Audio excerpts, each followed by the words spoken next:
Drapo, a junior here at Millbury High School. I would like to welcome students, faculty, administrators, and veterans to Millbury Junior Senior High School's Memorial Day program. This year, we would like to offer our usual remembrance with some special recognition of the veterans of World War II. Can I ask for everyone to please stand for our national anthem performed by Randy Kristen?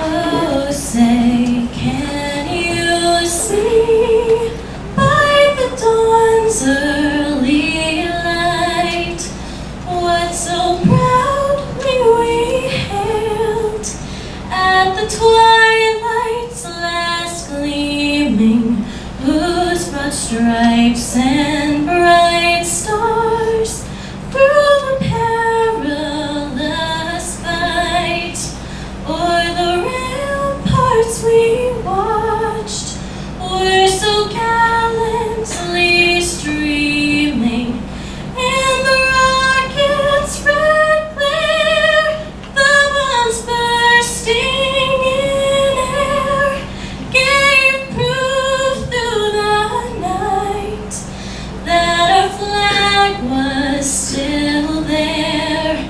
Oh, say does that star-spangled banner yet wave o'er the land of the free and the home of the brave?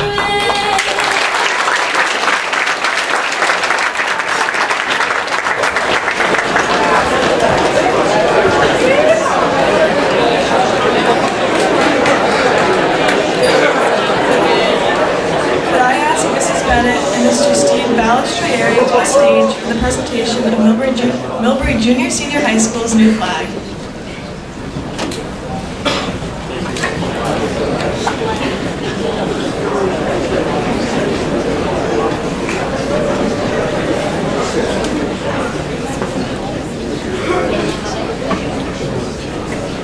Thank you for having us once again. On behalf of all the veterans here in Millbury, we really appreciate you coming out. We always enjoy these programs here. And on behalf of all of us, before I present the flag, we'd like to say thank you to Dan Ferrer. He's been a great supporter of the Millbury veterans. We're sorry to hear he's going to be leaving us and moving on to Texas, but he's always been a great supporter of ours and from all of us. Thank you very much.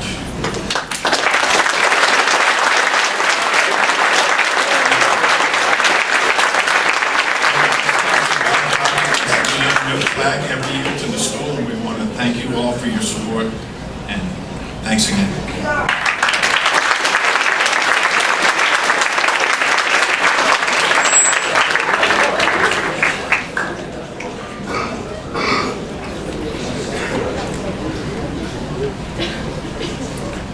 On Monday, most Americans will enjoy an extra day off from work and school.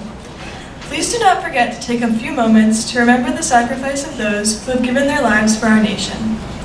Memorial Day is an important day in America. It's a day to give thanks, to pay tribute, and to remember those who gave their lives to protect our country and our freedoms. Today's society moves fast.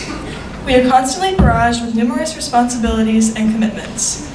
As a result of our lives being in near continuous motion, many people have lost touch with Memorial Day and all that it symbolizes. What can we do in our own communities to ensure that these observances continue?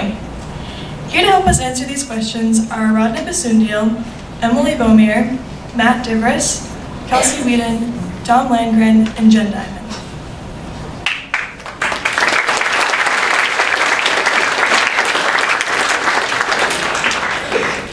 Memorial Day is the time for Americans to reconnect with their history and core values by honoring those who gave their lives for the ideals we cherish. More than 1 million American service members died in the wars and conflicts this nation fought since the first colonial soldiers took up arms in 1775 to fight for independence. Each person who died during those conflicts was a loved one cherished by family and friends. Each was a loss to the community and the nation.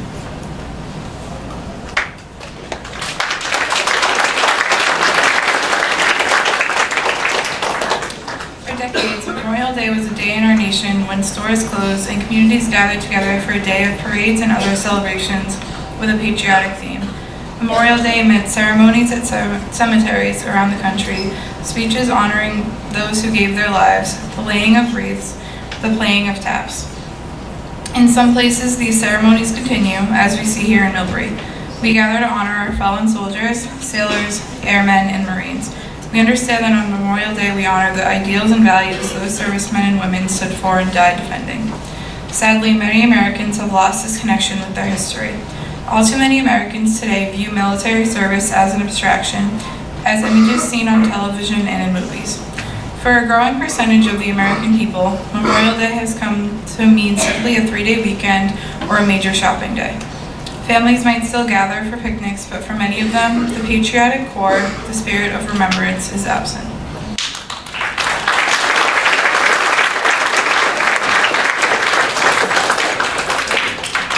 Many Americans have no experience with or connection to the military. There are many reasons for the disconnect. We have fewer and fewer veterans to share their stories, and many of our older veterans, especially those from World War II and Korea, tend to be reticent. They often don't talk about their service. Today, we have the smallest military we've had in 70 years. Unlike past periods in our history, the majority of members of Congress today have not served in the military. Many Americans do not have any relatives or even neighbors who serve now or have ever served in the military. In fact, many Americans today have never even met a soldier. We are living in a time of economic prosperity, when threats are not well understood, when many young people have no personal connections to the military. Today, fewer young people are drawn to the military service. In fact, all the services face challenges in reaching their recruiting goals. 9 out of 10 high school students surveyed say that they have no interest in serving in the military. ROTC programs in our universities struggle to sign up cadets to fill the officer ranks.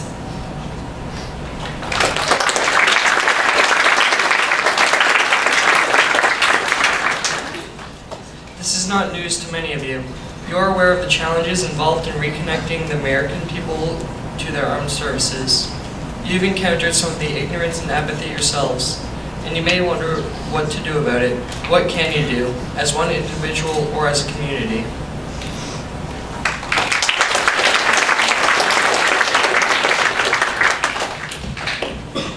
As Margaret Mead once said, never doubt that a small group of thoughtful, committed citizens can change the world.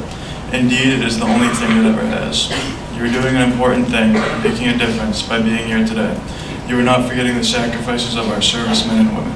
We would like to share with you some other ideas and examples of what people are doing to make a difference, to reconnect Americans with their military, past and present.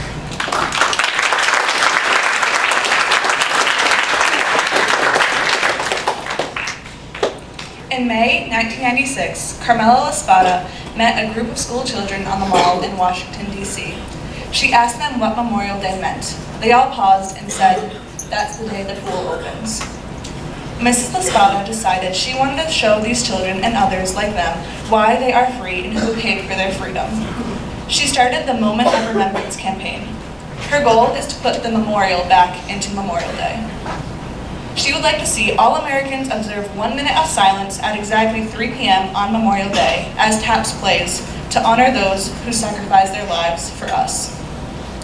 The first year, 1,000 shopping malls in this country did what she asked on Memorial Day. They announced the moment of silence at 3 p.m. So did several baseball stadiums, including those of the Yankees and the Orioles. So did transportation centers such as Chicago's O'Hare International Airport, Amtrak, and bus lines. Several amusement parks announced the moment of silence. Carmela Espada is one person who started a nationwide campaign. There are others who have made a difference taking action on a smaller scale in their school, in their community, and one-on-one.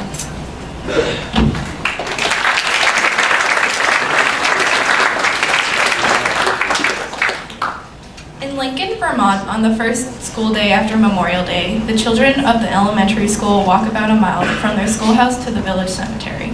About 100 students from kindergarten to 6th grade, along with the teachers and staff, pick dandelions along the way to decorate the graves of the veterans.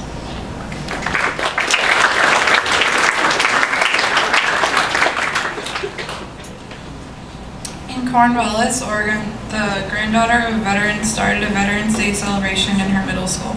That's the type of grassroots effort that can make a difference for Memorial Day or Veterans Day or any day to help reconnect our children to our history.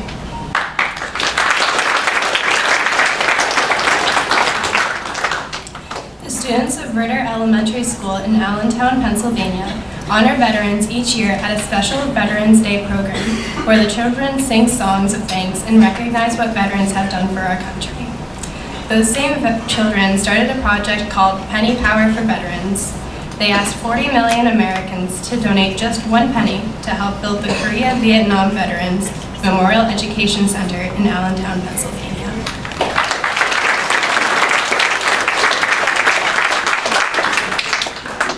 Harrisburg, Pennsylvania, in January of this year, hundreds dressed up as soldiers to reenact the Battle of the Bulge. They said their goal was to preserve a fading legacy, to pass on the history of what our soldiers did for us.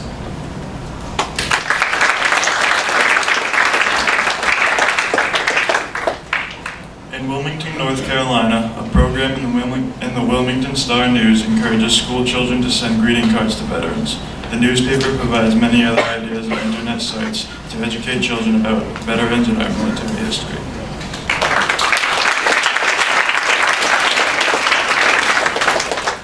Sylvia Moore writes, "This weekend I plan to do something different.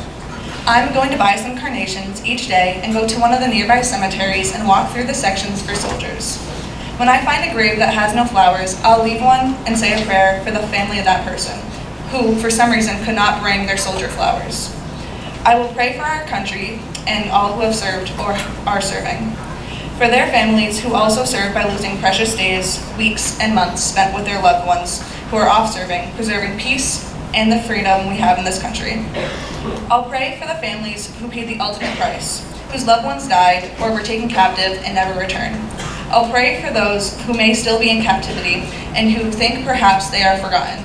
On Memorial Day, I will not forget."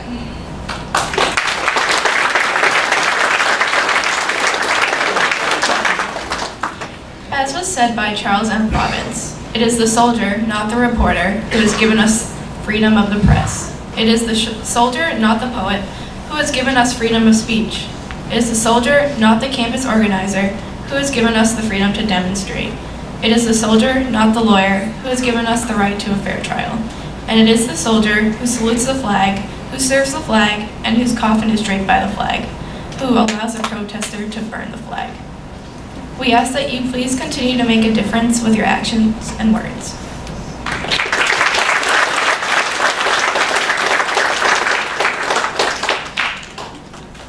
To begin our salute to World War II veterans, please give your attention to Catherine Mimo, Perry Drugan, and Kelsey Whedon as they perform Boogie Woogie Bugle Boy, accompanied by Angelina Finuccio and Mr. Ferreira. This song was originally recorded by the Andrews Sisters in 1941.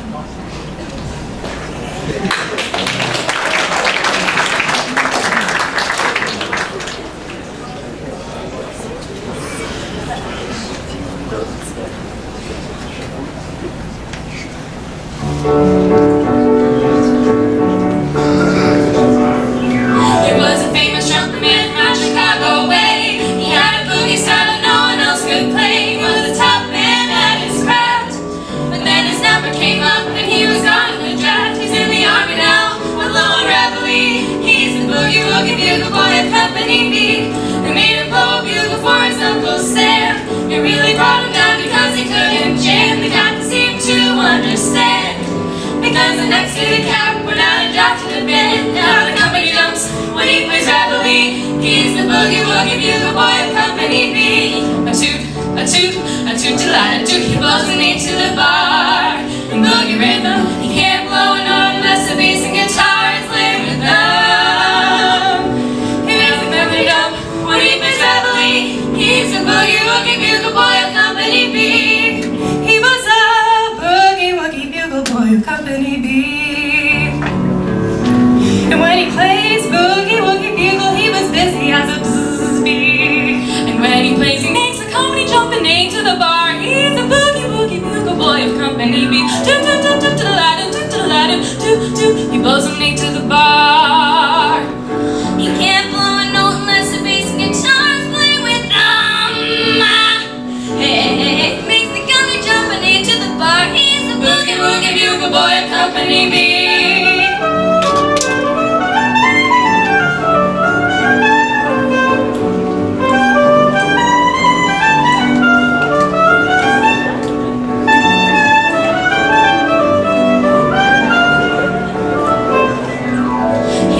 boys who sleep with Boogie every night, who wakes them up the same way in the early right. They clap their hands and stamp their feet, because they know how he plays when someone gives him beat. He really breaks it up when he plays reveille. He's the boogie-woogie bugle boy of Company B.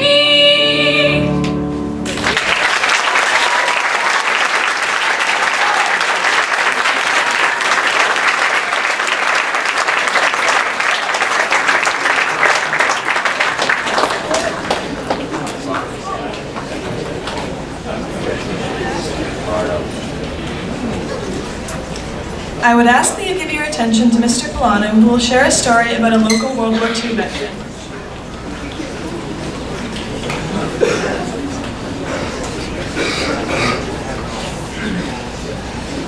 Good morning. Before I start, as usual, I'd like to recognize the students that are helping us out today. About 3 or 4 weeks ago, when I first started looking for volunteers, I asked most of the students in my D-Block class, I said, hey guys, I need some volunteers, and right away, like typical students, they looked at me with suspicion, and they gave me the look of, Polano, we're not washing your car, and we're not carrying anything heavy for you. And as soon as I said the word veterans, the hands went up and the voices were clear, and they said, yes, we will help out. So I'd like to give, them a round of applause for volunteering to do this.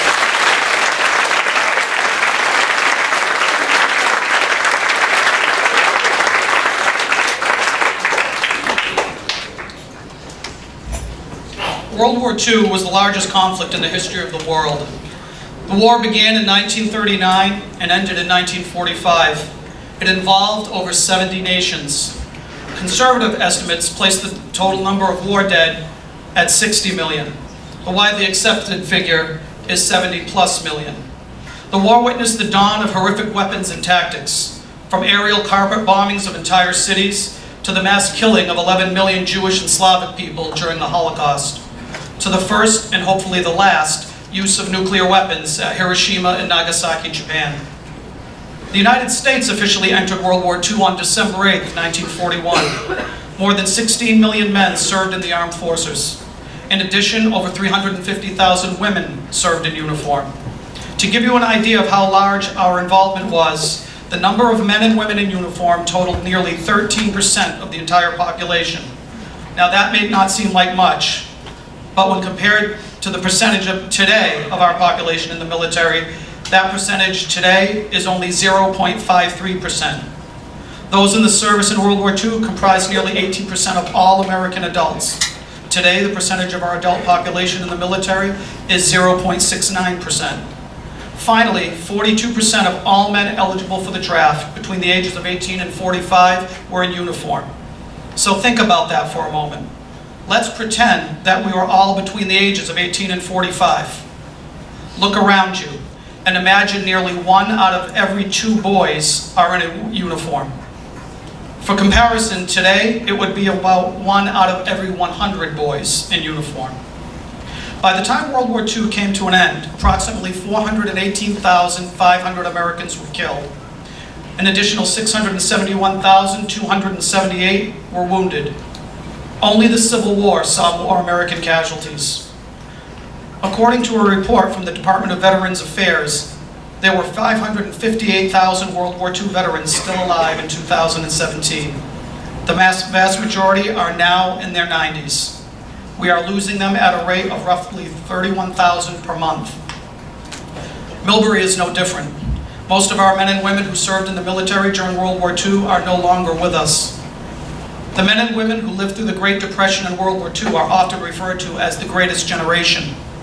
They endured economic hardship, suffering, and war for 16 years. They took our nation from one of isolation and economic uncertainty to the world's preeminent superpower, a status we have enjoyed for the last 73 years. It is easy for us now to look down from our perch atop the international pyramid, but let us not forget who it was that laid the foundation for all that we have become in this newest century. It was the men and women of the greatest generation who toiled, sacrificed, fought, and died so that we could enjoy such high standing in the world.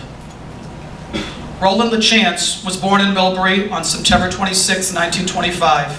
He was the oldest of 4 children and his parents' only son. He attended Millbury High School until he was 17, at which time he received permission from his parents to drop out of school and join the U.S. Navy. After flight training at Pensacola, Florida, Roland was assigned to the cruiser USS Vicksburg in 1943, along with 500 other sailors. Soon, he and the men on the Vicksburg were deployed to the Western Pacific.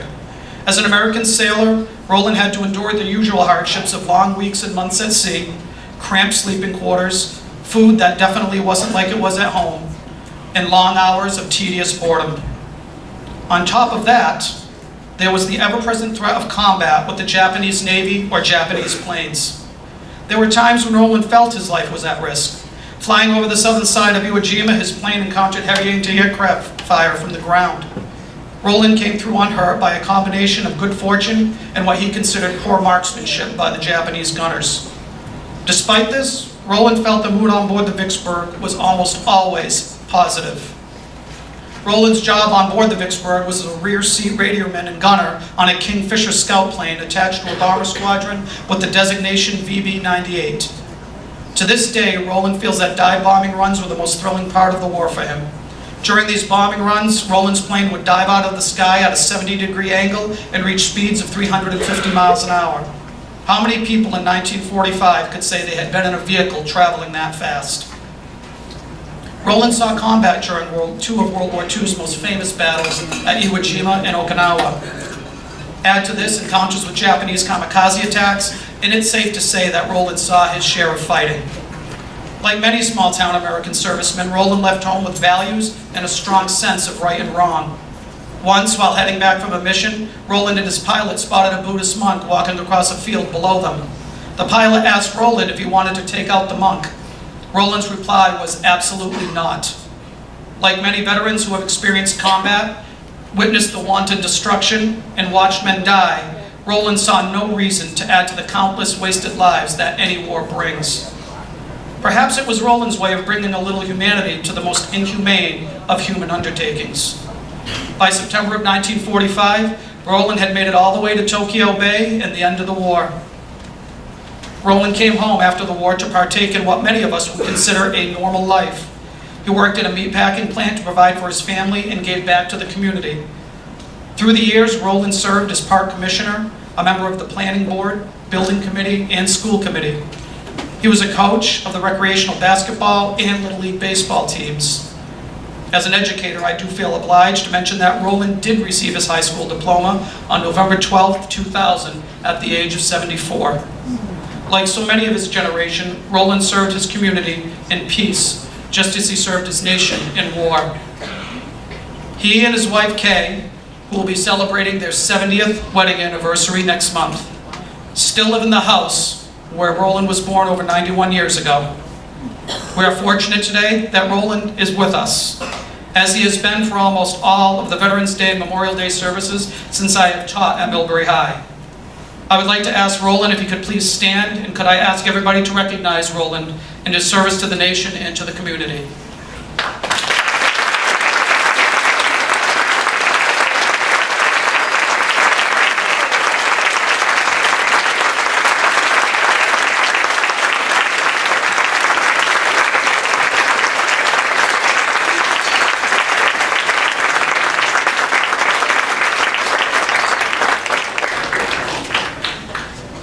Roland, you and the millions who served alongside you fought the greatest war the world has known against the forces of darkness, aggression, and hate.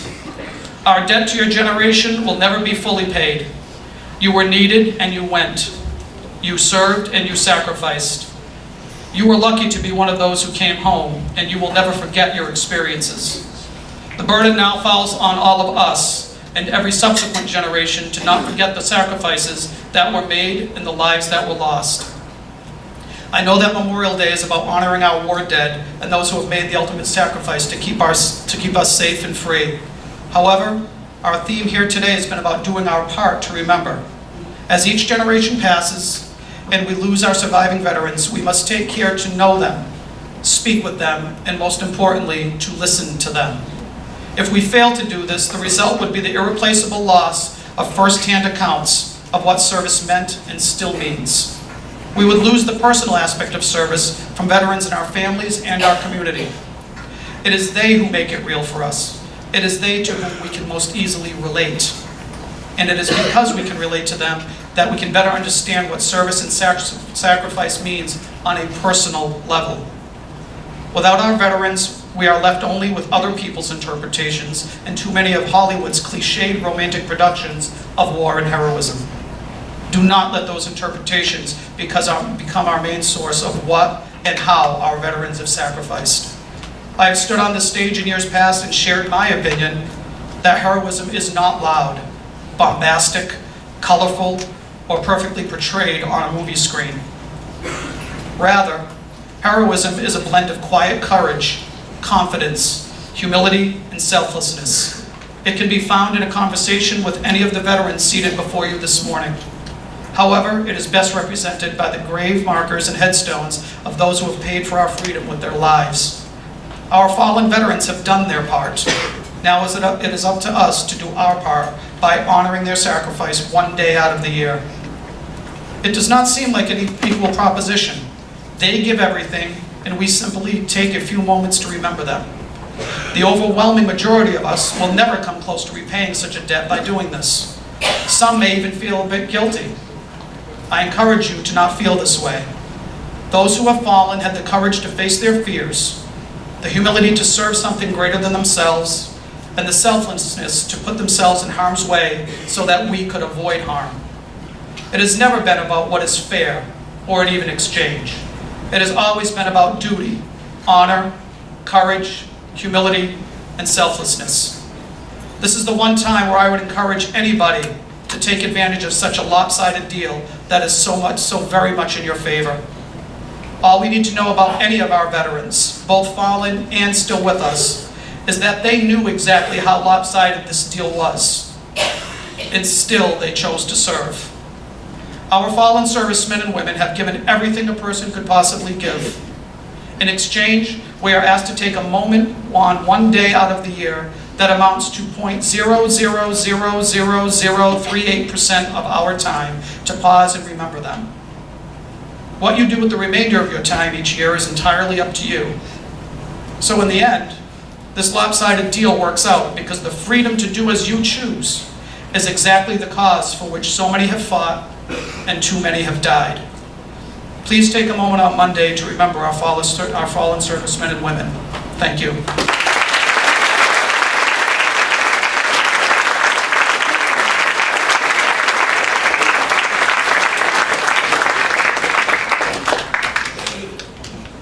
Mr. Cunha was kind enough to put together a video in which Millbury students were asked a few questions about Memorial Day. Thank you, Mr. Cunha.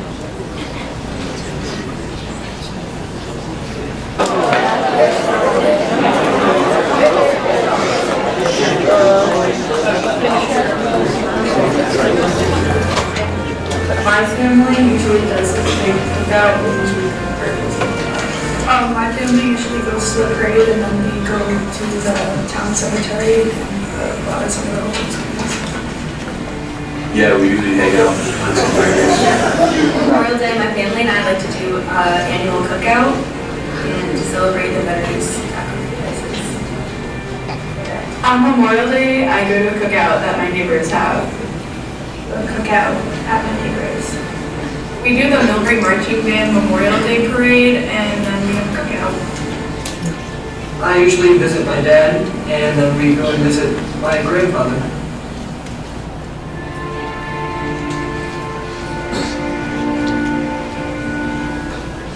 Memorial Day is important because we honor the people who sacrificed their lives for our country. I have a lot of, one of my great-grandparents and grandparents served in the military, and I have current family in the military, so it's just kind of like a celebration. It's for thanking our veterans who have served us and making our country greater. Memorial Day is important because young men put their lives on the line for our freedom. We wouldn't be here today if it wasn't for them. Memorial Day is important because it allows us to honor those who have served for our country and who have given our lives so that we can do. It's important because we need to remember everything that they've done for us and we need to celebrate. Memorial Day is important so we can remember the lives that were lost when people have served our country's wars. It's important to honor all of those who have served and all those who have served. It gives me every chance to remember how my grandfather served.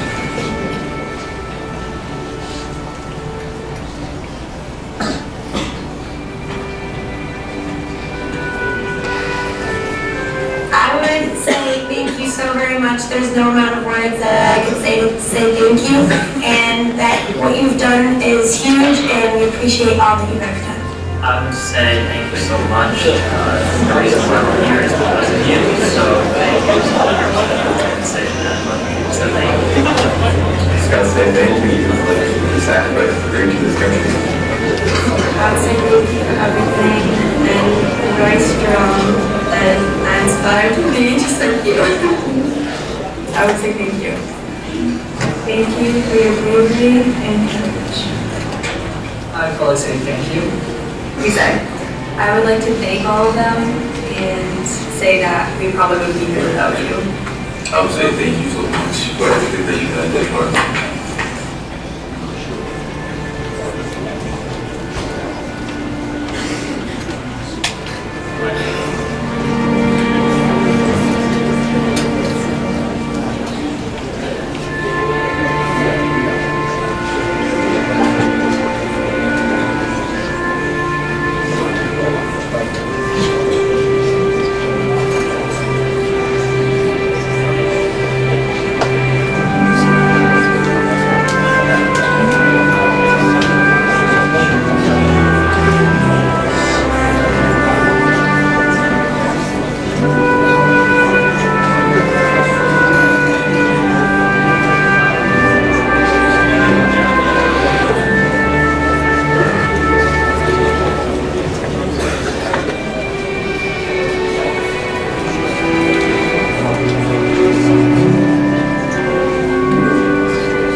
Please stand and remain silent for the playing of taps by Daniel Pacelli and Avinash Bassoon.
Thank you all for your attention during our program.